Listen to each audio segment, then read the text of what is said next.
प्रतिशत वाला चल रहा है। नमस्कार दोस्तों, प्रतिशत वाला टॉपिक चल रहा था अपना। बीच में 2 दिन थोड़े बिजी थे क्योंकि कुछ पॉलिटिकल के और कुछ उनके इंडिया इंट्रोडक्शन के थोड़े वीडियोस थे, उनमें थोड़ा समय दिया था हमने। आज वापस देखते हैं प्रतिशत, परसेंटेज पार्ट 3, तीसरे पार्ट में देखते हैं प्रतिशत।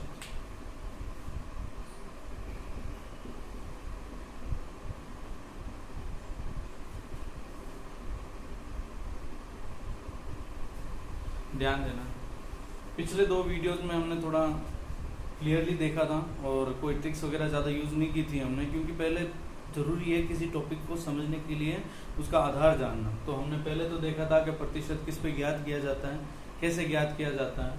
उसके बाद में हमने देखा था एक ट्रिक्स थी जिसके बारे में हमने बात की थी कि यदि लाभ हानि में लाभ और हानि दोनों एक ही हो या फिर समान हो, जिस प्रकार x 2% दोनों समान हो तो परिणाम हमेशा क्या होगा। तो हमने देखा था x²/100, जिसका परिणाम हमेशा कितना होता है, हानि। ध्यान रखिएगा, हानि प्रतिशत ज्ञात किया जाता है। तो ये हमने पहले वाले वीडियो में देखे थे। अब देखते हैं आगे से।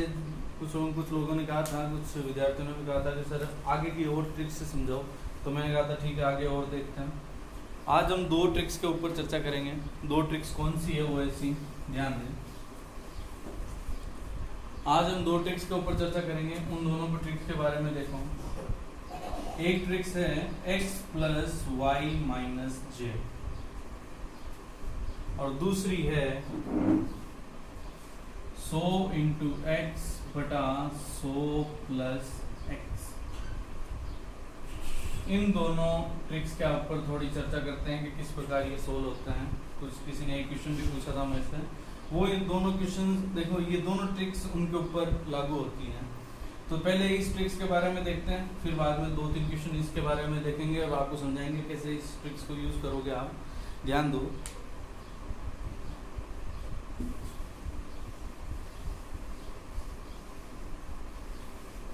ट्रिक्स हमेशा समय बचाने के लिए यूज की जाती है। तो ध्यान रखें, क्वेश्चन को समझते ही सीधा ट्रिक्स लगा के आप किसी भी क्वेश्चन को सोल्व कर सकते हो। और हर एक क्वेश्चन के लिए कोई ट्रिक होती है, ये जरूरी नहीं है।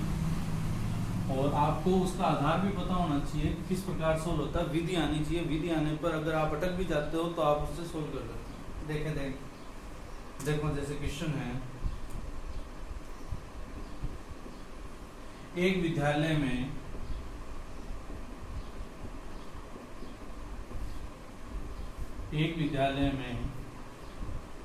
सभी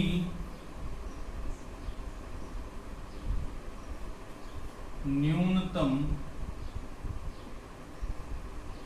एक खेल खेलते हैं। न्यूनतम कोई भी हो, एक तो खेल खेलते ही है। एक विद्यालय में सभी विद्यार्थी, ध्यान रखना, विद्यार्थी सभी न्यूनतम एक खेल तो खेलते ही हैं। यदि उनमें से 45% विद्यार्थी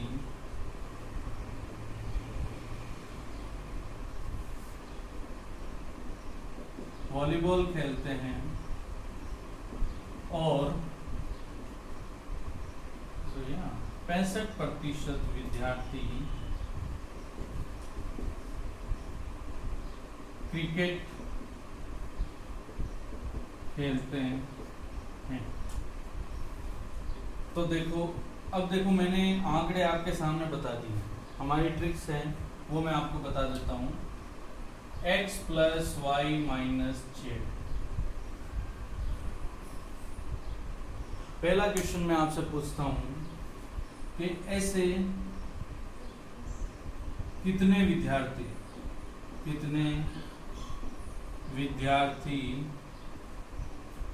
प्रतिशत, कितने प्रतिशत विद्यार्थी दोनों खेल खेलते हैं।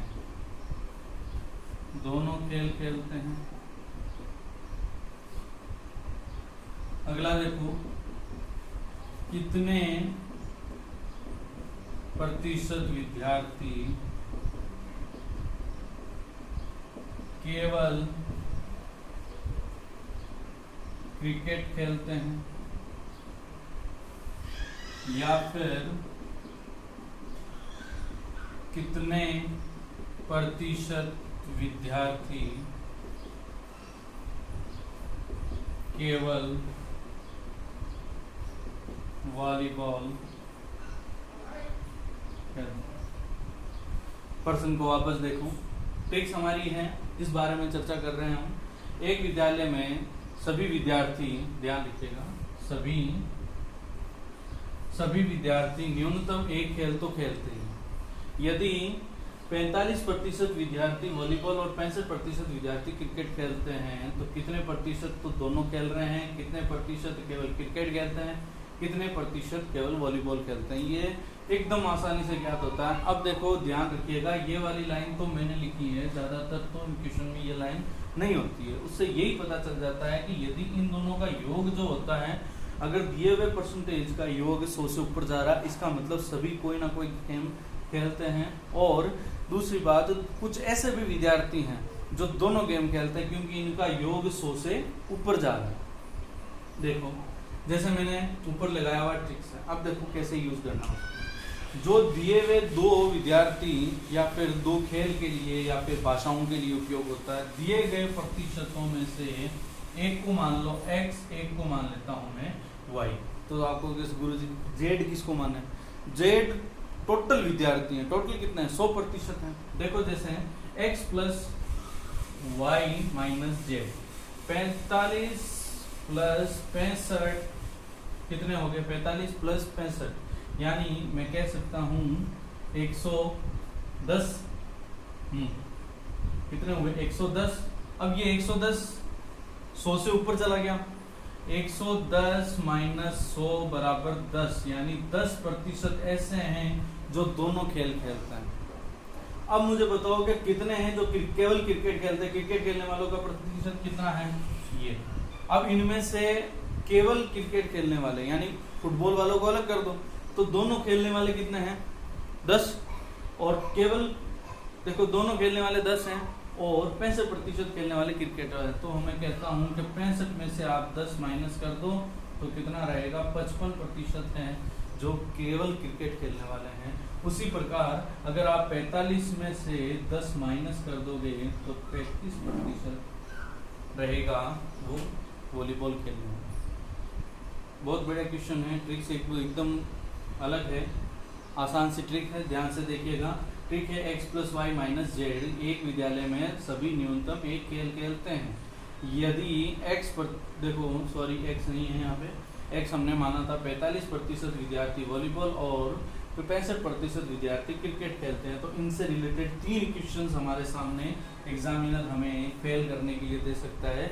लेकिन यदि आपको ये ट्रिक्स आती हैं तो आप पास होने के लिए इनके आंसर्स दे दोगे। और क्वेश्चन देखो इससे रिलेटेड।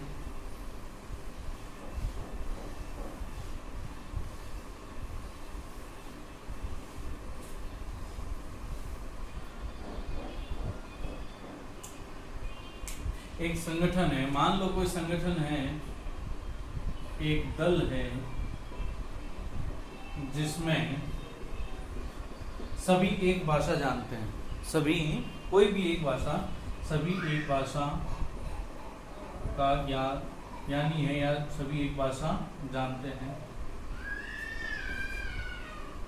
उनमें ध्यान देना है, उनमें अब देखो उनमें यदि मैं कहता हूं कि 65% हैं जो हिंदी बोलते हैं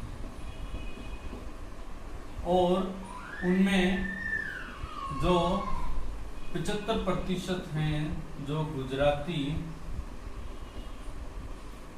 भाषा बोलते हैं, तो मैं आपसे पूछूंगा कितने प्रतिशत हैं जो दोनों भाषाएं बोलते हैं, क्योंकि इनका योग 100 से ऊपर जा रहा है। तो इसका मतलब कुछ ऐसे भी होंगे जो दोनों भाषाएं बोलते हैं और कुछ ऐसे भी होंगे जो केवल एक ही भाषा बोलते हैं, केवल एक ही भाषा बोलते हैं। तो वही बात है कि कितने प्रतिशत दोनों भाषा जानते हैं, कितने हैं जो केवल हिंदी वाले हैं, और कितने हैं जो केवल, ये लो भाई हिंदी, और कितने हैं जो केवल गुजराती जानते हैं। ट्रिक्स हमें पहले से पता है। किसी एक को मान लो x और y मान लो, ये लो मान लो भाई x, ये इसको मान लिया y। देखो यदि मैं कहता हूं केवल हिंदी बोल, देखो दोनों जानने वाले, तो मैं कहूंगा 65 प्लस 75 माइनस 100, ये रही ट्रिक्स। तो देखो कितने हुए 65 और 75, 75 और ये तो 140 माइनस 100 बराबर 40% ऐसे होंगे इस दल के अंदर, 40% ऐसे भी हैं जो दोनों जानते हैं, दोनों भाषाएं जानते हैं। अब मैं कहता हूं केवल हिंदी जानने वाले कितने होंगे, तो मैं कहूंगा 65 माइनस 40 बराबर कितने रह जाते हैं, 65 में से आप 40 गिराओगे तो देखिएगा 25% ऐसे हैं जो केवल हिंदी बोलते हैं, केवल गुजराती बोलने वाले देखें। यदि मैं कहता हूं 75 माइनस 40 बराबर अब कितने रह जाते हैं, तो आप कहोगे ये एकदम आसान ट्रिक्स है, इसको यूज करना आपको आना चाहिए। x plus y minus z, ये z तब यूज होता है जब आपके सामने कोई संख्याएं दे रही।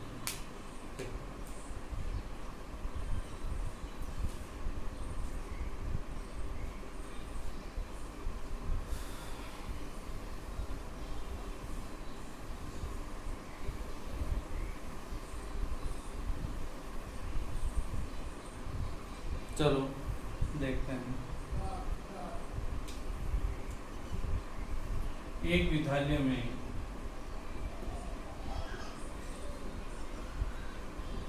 में 2000 छात्र हैं या विद्यार्थी हैं, स्टूडेंट। 2000 स्टूडेंट हैं, देखना है यदि उनमें से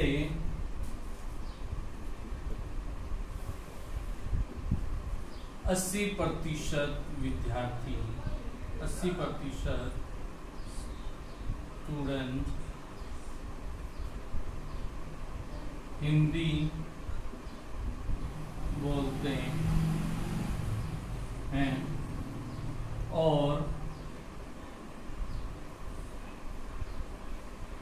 80% स्टूडेंट हिंदी बोलते हैं और 60% अंग्रेजी भाषा बोलते हैं, जबकि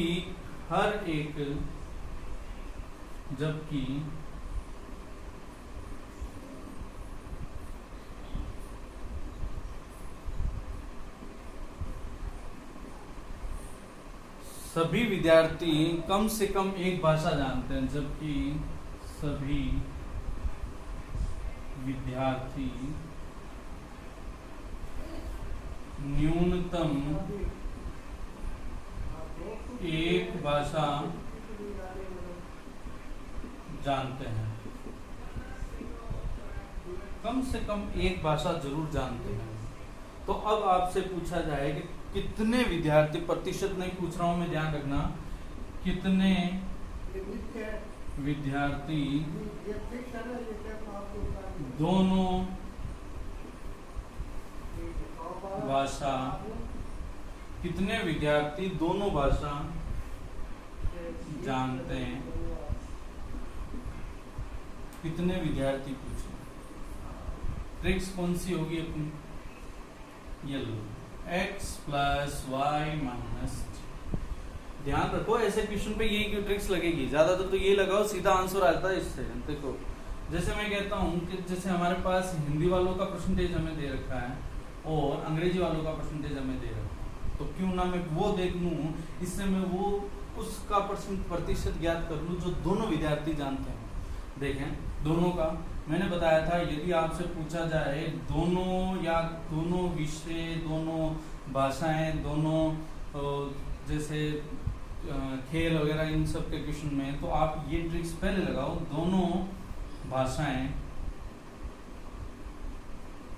बोलने वाले कौन कौन है, दोनों भाषाएं बोलने वाले। देखो मैं कहता हूं 80 + 60 - 100, 2000 है, मान लिया 100 है, 100 में से इतने प्रतिशत है जो बोल रहे हैं। देखो कैसे, अगर मैं दोनों को प्लस करूँ तो 100 से तो ऊपर हो जाएगा, दिखती सी बात है। तो न्यूनतम वाली लाइन अगर मैं ना भी लिखता तो आपको पता होनी चाहिए कि कब सभी भी, ये तो सत्य बात है कि कोई ना कोई एक भाषा तो सभी जानते ही हैं। लो, तो विद्यार्थी इसको जोड़ देंगे तो हो गए 140 - 100 बराबर कितने हो गए, 140 ही हुए। हाँ, तो 40%, यानी ऐसे कितने हैं जो दोनों भाषाएं जानते हैं, 40%। तो 40% किसका है, किसका 40%, 2000 का 40% ऐसे हैं, ये ऐसे हैं जो दोनों भाषाएं जानते हैं। तो मैंने पहले वीडियो में बताया था प्रतिशत ज्ञात करना। 2000 टोटल विद्यार्थी हैं, इनका 40/100 यानी 40%। प्रतिशत ऐसे ज्ञात होता है, ये मैंने हटा दिया 6 और ये 2, यानी 600 विद्यार्थी ऐसे हैं जो दोनों भाषाएं जानते हैं।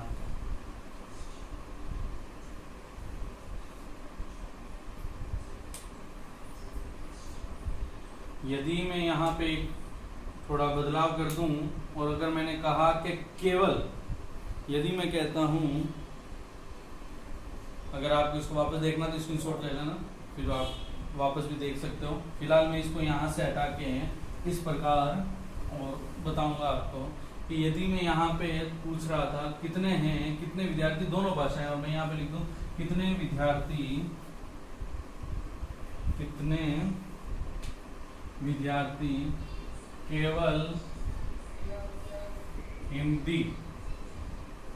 केवल हिंदी भाषा जानते हैं, तो आप किस प्रकार बताओगे। देखो 80 + 60 - 100, तो कितने आए हमारे पास, 140 - 100 बराबर 40। ये हैं जो दोनों बोल रहे हैं। तो दोनों बोलने वालों को आप किसी एक में से, जो जिससे पूछा है उससे घटा दो। हिंदी बोलने वाले कितने हैं, देखें, हिंदी बोलने वाले 80 हैं। तो मैं कहूँगा 80 - 40 बराबर 20% ऐसे हैं जो केवल हिंदी बोलते हैं। हमने क्या पूछा है, केवल हिंदी भाषा जानने वाले। तो कहूँगा 80 - 40 बराबर 20। तो ये 20% किसका 20% है, 2000 का 20%। तो मैं कहूँगा 2000 इंटू, ये आना चाहिए, सीधा बता सकता था लेकिन ये आपको पता होना चाहिए। तो देखिएगा आपके पास आएगा 400। 400 क्या है, विद्यार्थी जो केवल हिंदी जानते हैं।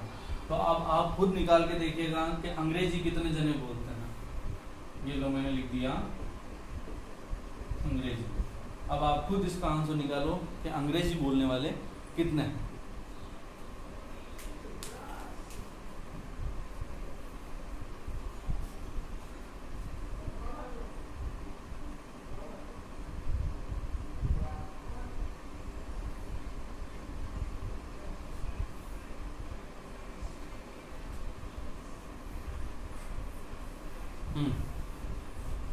देखो भाई सीधी सी बात है, देखो यही 40 आपको हर एक में से घटाने पड़ेंगे। तो इसमें से देख लो, जैसे 60 - 40 कितने बचेंगे, 60 है इंग्लिश बोलने वाले। अंग्रेजी का पूछा था, अंग्रेजी बोलने वाले कितने, 60 हैं। 60 में 40 घटाओ 20, तो वापस वही भी उतना ही बचेगा। 400 कितना आएगा, उसका आंसर आएगा। 1 मिनट, यहाँ 40%। तो यहाँ 40, तो यहाँ पर आएगा आपके पास 800। ये ध्यान रखना हो जाता है, जल्दबाजी में क्वेश्चन करते हैं। तो लो,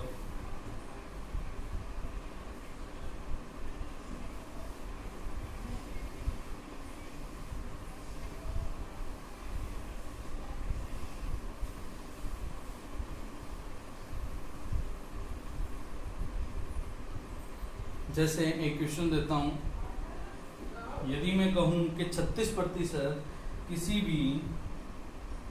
समूह में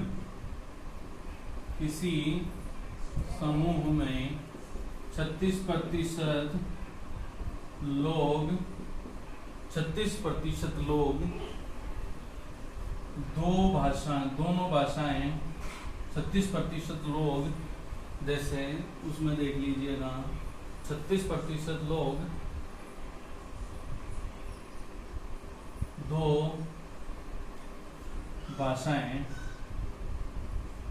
हिंदी व अंग्रेजी जानते हैं।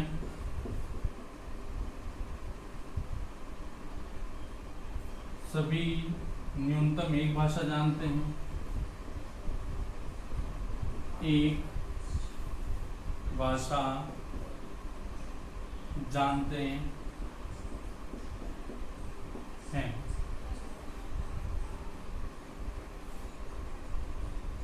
यदि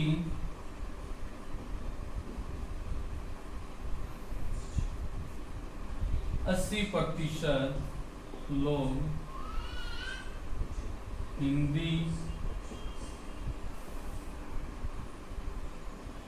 जानते हैं तो अंग्रेजी जानने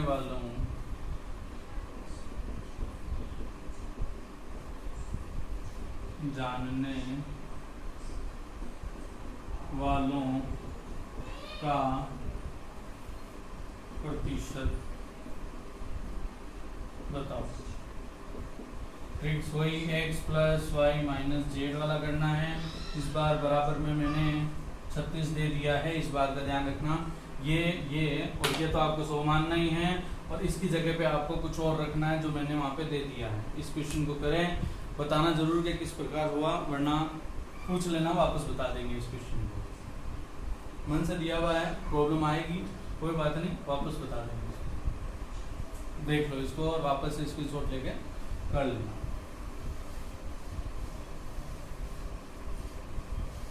अगली जो हमारी ट्रिक्स थी वो यह है 100 × x बटा 100 + x। देखो, यदि हम चर्चा करें कि जैसे बाजार के अंदर दाल के भाव या दाल के दामों में 20% की वृद्धि हो जाती है, तो हम लोग क्या करेंगे, उस खर्चे को हम अपना बढ़ाने नहीं देंगे। इससे अच्छा है कि हम दाल को ही कम कर देंगे, दाल को खाना कम कर देंगे। तो यानी हम कह सकते हैं कि यदि दाम बढ़ जाते हैं तो खपत उसकी क्या करनी पड़ती है, कम करनी पड़ती है, ताकि हम अपने दाम को या फिर हमारे घर के खर्च को उतना ही रख सकें।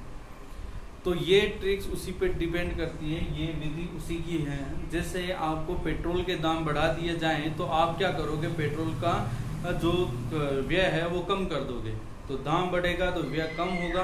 और अगर दाम घट भी जाएगा तो वो आप पे डिपेंड करता है, आप व्यय ज़्यादा करते हो या नहीं करते हो। लेकिन ये तो कंफर्म है कि दाम बढ़ जाने पर सभी अपना खर्चा बैलेंस करने के लिए दाम हमेशा व्यय उसका कम करते हैं। ध्यान देना है इस क्वेश्चन पे। जैसे मैं कहता हूँ, इसकी दो है, एक आसान सी ट्रिक्स और भी है, एकदम आसान है, वो भी बताऊंगा। लेकिन पहले ये ध्यान देना है यहाँ पे कि अगर मैंने आपको कहा कि 20% का दाम, या किसी चीनी पर कहते हैं चीनी के दामों में 20%, सॉरी यहाँ पे 25 कर लेते हैं, 25% की वृद्धि हो जाती है। चीनी के दामों में 20% की वृद्धि हो जाती है, तो व्यय कितना कम करे, खर्च कितना कम करना पड़ेगा, खपत कितनी कम करनी पड़ेगी, खर्च कितना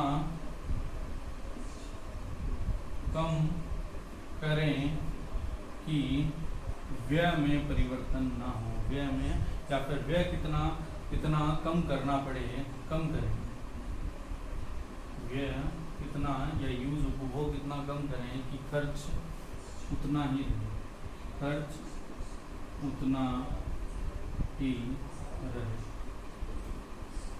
सरल क्वेश्चन है, एकदम आसान क्वेश्चन है जिनको, हालांकि हम एक देखो इसको ऐसे भी करते हैं, 100 रुपए में पहले 100 किलो चीनी आ रही थी, हालांकि ऐसा नहीं होता, कोई ऐसा कभी नहीं होता कि 100 रुपए में 100 किलो चीनी दे, लेकिन अब आपको 25% ज्यादा यानी कि 125 रुपए में आपको 100 लेकर आना पड़ेगा। तो अब आप इसको निकालने का ट्रिक्स होगा कि जैसे 25 रुपए बढ़ गए थे, अब कितने हो गए 125 इंटू 100, तो भी आप आंसर निकालोगे। लेकिन क्यों ना मैं इसी को इससे सोल्व करूं, देखो x होता है वृद्धि प्रतिशत, तो कहूंगा 100 इंटू 25 बटा 100 प्लस 25, तो मैं इसको कहता हूं कि 100 इंटू 25 बटा 125, या फिर यहाँ पे सेम ये कि ये कॉन्सेप्ट काम में आ रहा है, देखो वो के वो मैं 25 तो इसको काट दूंगा 5 का इसमें गया 20, यानी मुझे व्यय में कितना प्रतिशत कमी करनी पड़ेगी, 20% की खपत कम करनी पड़ेगी, खपत में कमी करनी पड़ेगी ताकि मेरा खर्चा उतना ही रहे। भाई दिखती सी बात है, दाम अगर बढ़ जाते हैं तो व्यय हमेशा कम कर देते हैं, तो अगर वो आप कम करोगे तो किसके ऊपर कम करोगे कि भाई हमारा इतना बढ़ चुका है, उसके ऊपर डिपेंड करता है। जैसे ये दोनों ट्रिक्स काम आती है, इसको यूज करो चाहे मत करो। ज्यादातर क्या होता है कि जब एग्जामिनेशन हॉल के अंदर जब विद्यार्थी बैठता है तभी सब बातें याद भी आ जाती है, तो सब बातें भूल भी जाते हैं कि ये किस प्रकार करें। ये हो जाता है तो अच्छी बात है, वरना ये तो याद ही रखना है। लेकिन अगर आपको ये याद रहता है, क्वेश्चन को देखो, दाम में वृद्धि, यदि दामों में वृद्धि या दाम में वृद्धि हो रही है तो कमी किसकी होगी, खपत की क्या होगी, कमी कर दो। ये आपको याद रखना है, ये देखते ही आपको ये ट्रिक्स लगानी है। जिस प्रकार यहां देखो,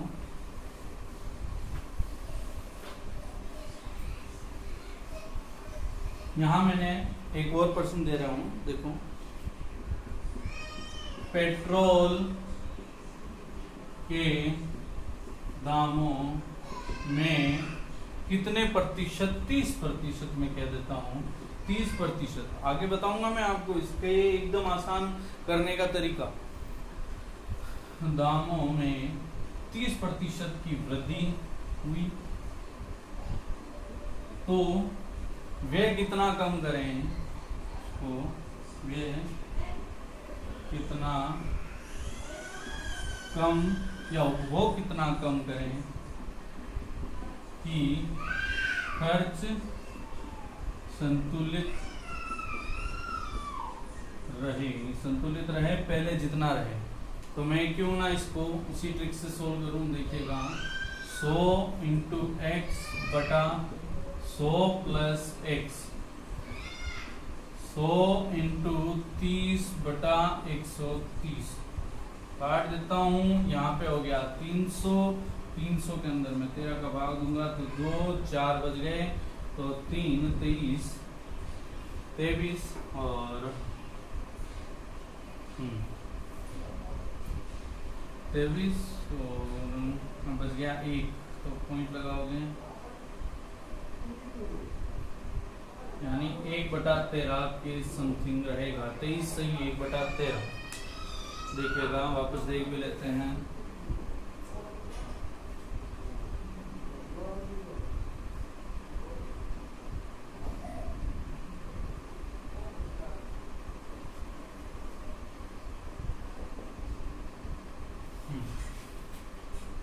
तो हमारे पास कमी कितनी करनी पड़ेगी, ये देखो सेम ये ट्रिक्स काम में आ रही है। तो इस पर्सन ऐसे क्वेश्चन के ऊपर आप केवल एक ही प्रकार की ट्रिक्स का यूज करोगे या फिर एक ही विधि लगाओगे, 100 इंटू। अब देखो इंटू और प्लस में भी कंफ्यूजन बढ़ जाता है, देखो दोनों में बड़ा कौन है, इंटू हमेशा करने से हमेशा चीजें जल्दी बड़ी हो जाती है। जैसे मैंने 2 इंटू 4 किया, 2 प्लस 4 किया, तो देखो बड़ा कौन हो रहा है, ये वाला ही होगा।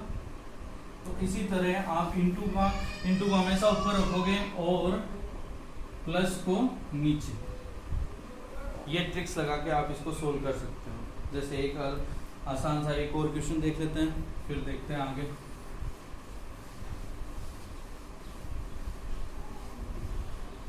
एक तो इस चैनल को आप जल्दी से ज़्यादा सब्सक्राइब करो। यहाँ पे आपको सारे जैसे इंडिया इंट्रोडक्शन या भूगोल के, पॉलिटिक्स के, हिस्ट्री के, कला और संस्कृति के सारे वीडियोस मिलेंगे। बोर्ड क्लासेस की गणित हेमंत जी सर द्वारा अलग से सोल्व करवाई जाएगी, तो इसका पूरा ध्यान रखें कि आप जितना हो सके इसको सोल्व करें, ध्यान रखें। लो देखो, इस पे ध्यान दें, देखो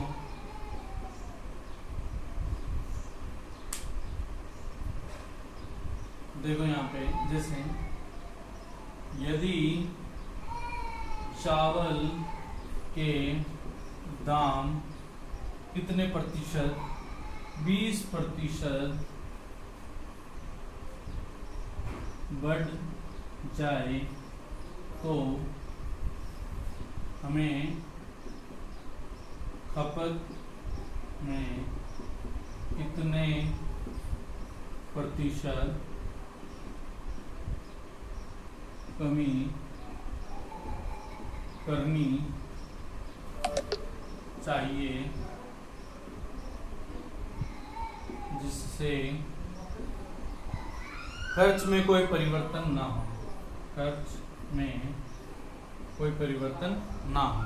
वही पहले भी बताया था, जैसे इंटू ऊपर रखना है, मैंने पहले बताया इंटू ऊपर रखना है और प्लस को नीचे, तो 100 इंटू 20 बटा 120, 0 से काट दो 6 का भाग इसके अंदर दे दो, तो आपके आएंगे 1, 6, 16, 4 बच गए, तो 4/6 यानी 2/3%। देखो कितना आसान हुआ क्वेश्चन। तो इस प्रकार के क्वेश्चन आपको कहीं पे भी दिखे तो आप इस शॉर्ट ट्रिक से उसको हल करें, ज़्यादा से ज़्यादा हल करें और ज़्यादा से ज़्यादा सब्सक्राइब भी करें। देखो ध्यान देना है क्वेश्चन के ऊपर। एक लास्ट है जो एक ट्रिक्स आपको हमेशा याद रखनी है, वो ये है, अगर आप इसको याद रख सको तो बहुत बढ़िया है, क्योंकि ये इससे बाहर क्वेश्चन आज तक तो गया नहीं है। अगर बाई चांस पूछ ले तो आपको ये ट्रिक्स तो मालूम नहीं है। देखो जैसे मैं कहता हूँ कि 100 के अंदर मैंने 1 का भाग दिया तो मुझे प्राप्त हुआ 100%। अगर मैंने 2 का भाग दिया तो मुझे प्राप्त हुआ 50%। 3 का देते हैं तो 33.33 या 1/3 यानी 1/3%। मैं कहता हूँ 4 का भाग देता हूँ तो मुझे ज्ञात होता है 25%। और मैं 5 का देता हूँ तो मुझे 20%। 6 का अभी जस्ट दिया था 16 से 2/3%। 7 का देते हैं, 7 का थोड़ा ध्यान रखना है, ऐसा ही होता है। तो देखो 1, 14 से 2/7%। 8 का देते हैं तो 12 से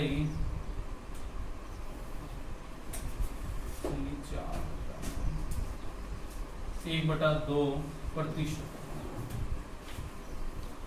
और अगर मैं 9 का देता हूँ तो 11 से 1/9%।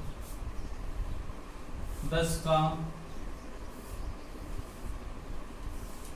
10% और 11 का देने पे होता है 9 से 1/11%। ये आपको मुंह पे याद हो,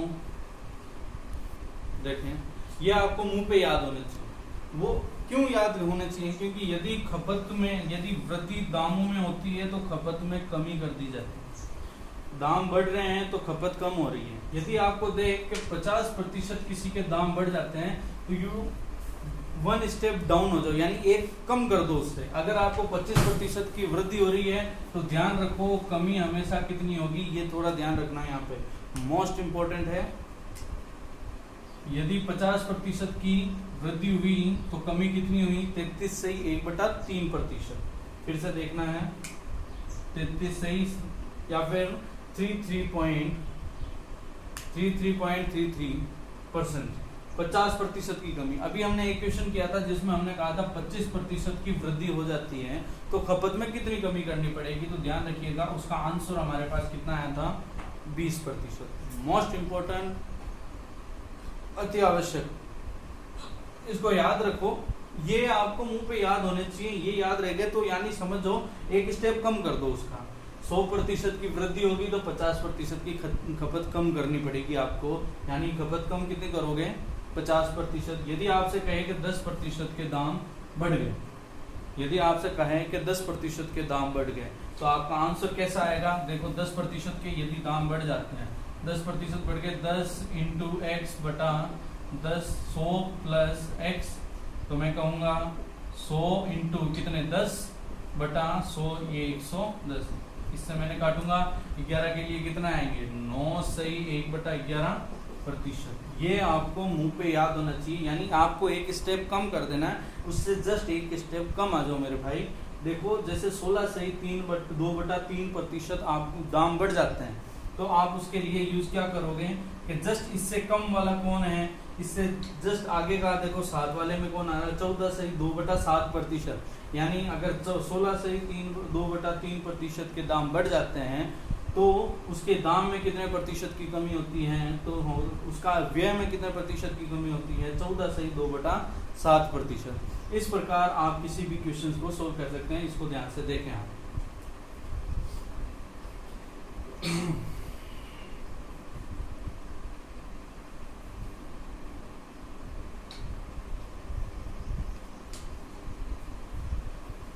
ये मोस्ट इम्पोर्टेंट टॉपिक है, इसका ध्यान देना है। ये कोई रट्टा नहीं मारना, हमें ये ध्यान रखना है कि ये ज्यादातर, अब देखो 11 तक हो गए, आप कहोगे सर 13 का आ गया या इससे ऊपर के मान आ गए, तो हम क्या करेंगे ज्यादा से ज्यादा 100 के मान 50 के इनके अलावा कुछ आया तो भाई ये इसके लिए ये ट्रिक्स हमने पहले ही बता दी है। जैसे आपसे पूछा जाए 56% की वृद्धि हो गई, 56% की वृद्धि हो गई, अब देखो 56 यहाँ पे कहीं पे भी नहीं आ रहा, तो आप स्टेप डाउन होंगे कैसे? तो कोई बात नहीं, आप 100 इंटू 56 बटा 100 प्लस 56 कर दो, 156 कर दो, आपके आंसर उससे भी आ जाएंगे।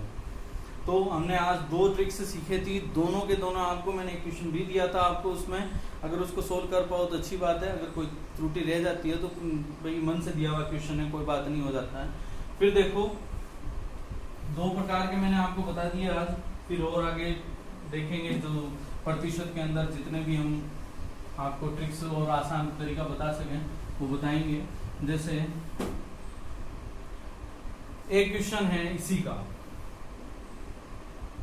एक आयत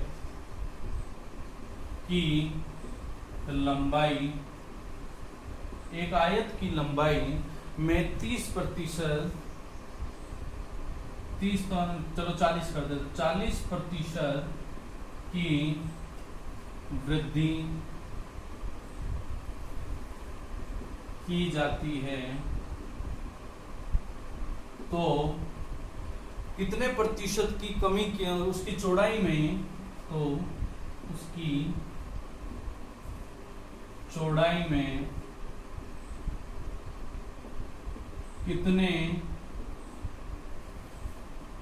प्रतिशत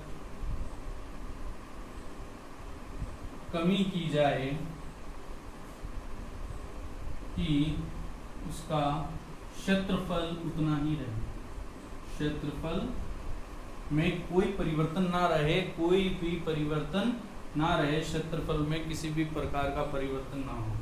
देखो मान लो ये पहले आया था इस प्रकार का, अब आपने क्या किया इसकी लंबाई में, इसको लंबाई इतनी कर दी लेकिन चौड़ाई उतनी ही रही, तो अब आप बताओ इसकी चौड़ाई में कितने प्रतिशत की कमी करोगे ताकि क्षेत्रफल उतना ही रहे, उसका एरिया किसी प्रकार से ना बढ़े ना घटे।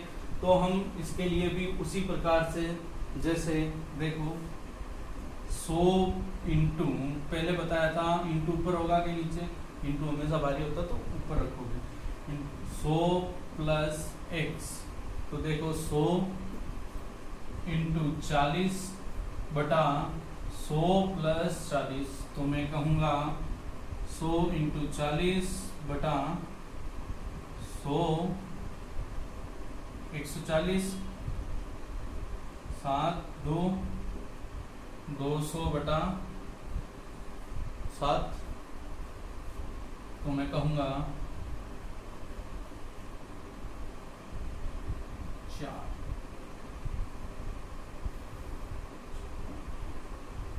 तो 4/7%।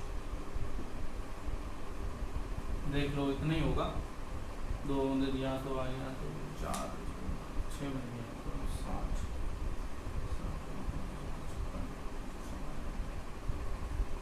तो अब उसकी देखो एक आयत की लंबाई